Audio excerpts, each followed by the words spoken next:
Greetings, Ashen here, and tonight I have a special guest star, Doug Garrett. How you doing, Doug?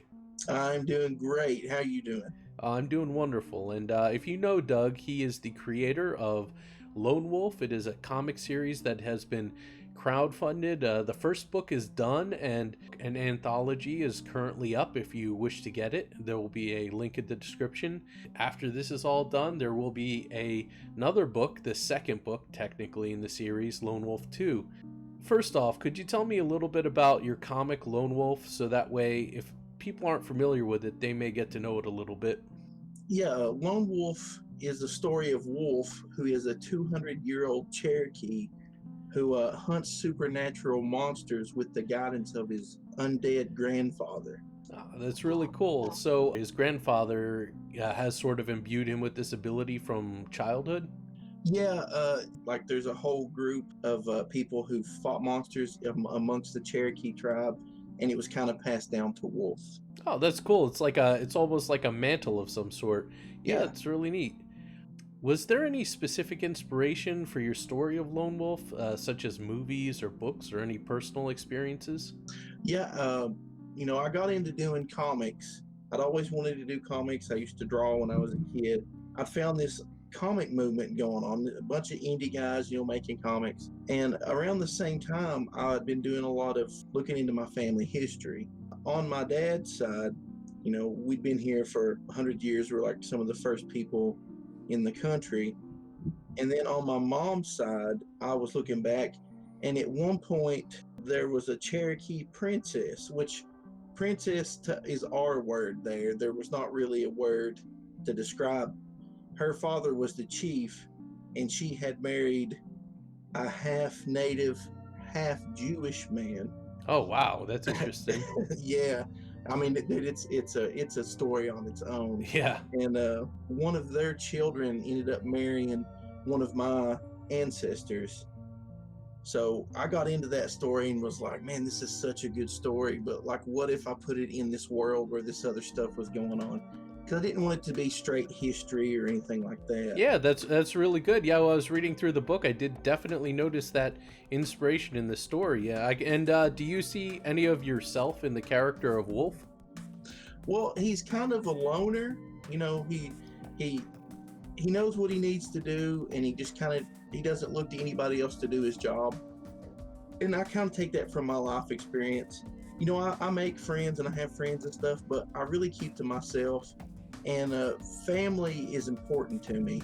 I kind of wanted Wolf, even though his family is gone, he still wants to carry on what his family done, and that was important to him. So he, in a way, it kind of reflects on the way I feel about things. Yeah, and the spirit guidance of his grandfather gives him sort of that legacy that he's always kind of carrying around with him, which I thought that was a really cool element to it as well. Yeah, it kind of ties him to his past, gives him guidance, and that's where he finds his strength and his understanding of the world that he came from. So, the character Mad Dog, he is somebody who is tied into the whole story of Lone Wolf all the way back to the beginning. What was your inspiration for him? I wanted an over the top, just straight bad guy.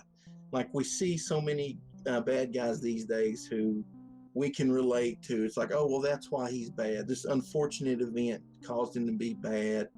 Mad Dog is just a bad dude. In issue one, you see him when he's young. He doesn't hardly look the same, but he's got those same crazy eyes. Mm-hmm. And you kind of see him taking on these jobs where they send him to do the dirty work nobody else wants to do, Yeah. because he's just a bad dude. He doesn't care about anybody but himself. Do you think when we get on to Lone Wolf issue number 2 that we might have a little more Mad Dog in the story, or are you going to kind of go off in a different direction for now? With this whole first story arc, which is going to be 4 or 5 issues long, it's going to be the story of Wolf and Mad Dog, because Mad Dog ties so much into his origin that it's kind of like they're opposites of each other. Wolf is good and trying to honor his family and do the right thing, and Mad Dog is just scum and we'll kind of get to see Mad Dog's origins and why Mad Dog is the evil scumbag that he is. And that's definitely good, always getting that character development in there. So we've finished up with Lone Wolf issue number 1, and I was hoping to talk to you a little bit about Legends of Lone Wolf. That is a anthology book that is currently, you can buy that over on Indiegogo, is it? Yeah, it's still up on Indiegogo right now. There are a bunch of different stories in here from a bunch of different teams. Did you help guide all those stories to fit into the universe that you created, or did you just sort of let them create their own thing and then just approve of it later if you felt like it was worthy of being in canon?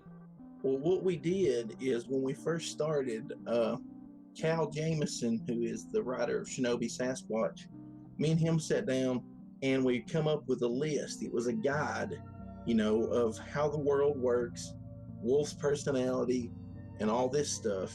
And everybody wrote off of that. That was their list to make Wolf Wolf. They are, they kind of knew the world and the rules of it.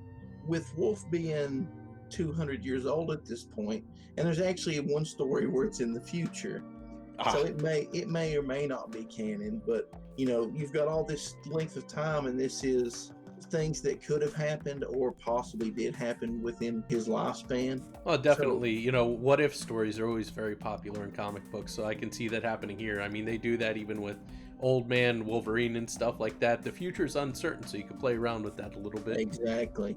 But it was so cool to see everybody's take on the character, and they all were very respectful and tried to do the character the way, on the list. There's some really great stories, and I can't wait for everybody to get to read those. Speaking of the stories, how many stories are in this book, and roughly around how many pages could we expect? Well, it's 120 pages, pretty close. I mean, there's a few. I threw in some art pages. There's some really cool fan art people did. Then, of course, we got cover pages, thank you pages like that. But there's at least 116 pages of story. Oh, wow, that's a big book. Most of the stories there's like one, I think, that's under 10 pages, but most of them are 10 to 13 pages, except for one, which is like almost 40 pages. We just kind of tried to go for feel and look, because some of the art's in color, some of it's black and white. And so we tried to just do everything where it would flow nicely through. Yeah, perfectly understandable. Keep it varied so that way the eye always has something new and interesting to look at. Do you think with these stories and all the individual elements that you find in them, do you think that maybe not in the first arc of Lone Wolf, but do you think maybe in the second arc or in the future we might see some of these anthology elements reflected into the story itself a little bit? Yeah, I could see that. There's some really cool creatures that come up. The way Wolf interacts with some people, I think that those will influence stories later on, because if you're alive for 200 years, you're going to have a lot of memories. But even then, there's going to be things that really stick out to you. And those will definitely change the way he feels as he moves on. Definitely. I could see him like thinking back to an event that maybe happened in the past, and then like that influences a choice he might make or something like that. Exactly. So yeah, that's pretty cool. Is there any last things you want to say about Lone Wolf, or is that pretty much about it? Well, I just want to say thanks to everybody who's supported the book and checked it out. If you want to read issue 1, you can find it at thecomicsunderground.com.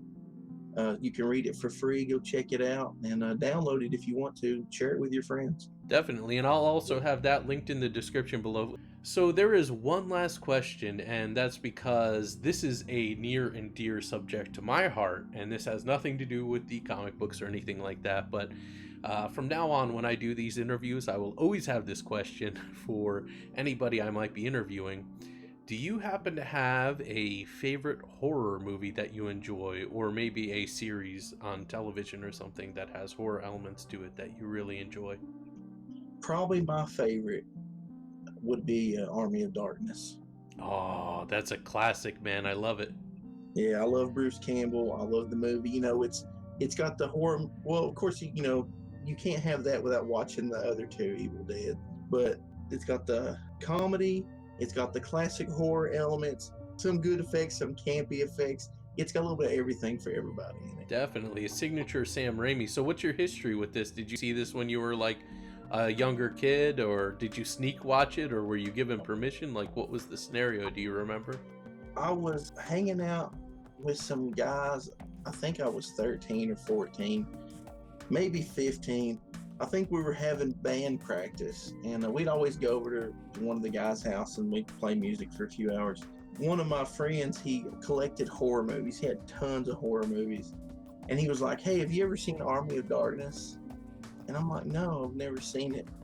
And we watched it and I fell in love with it. I was like, "This is the greatest thing I've ever seen in my life." Yeah, it opened up a whole world to you, probably. That's when I was a kid, also. It was the same thing. I had this one friend, and my mom always tried to, like, stop me from watching anything too mature. But this friend was like, "Hey, I got Alien, and then I bet you'll like the rest of the movies if you like Alien." And man, I got hardcore into everything after that. That's really where my love for horror started. Doug, I do appreciate you stopping by. It means a lot to me, and I'm happy to hear that Lone Wolf is doing well. And I encourage anyone who is listening to this, please pick it up.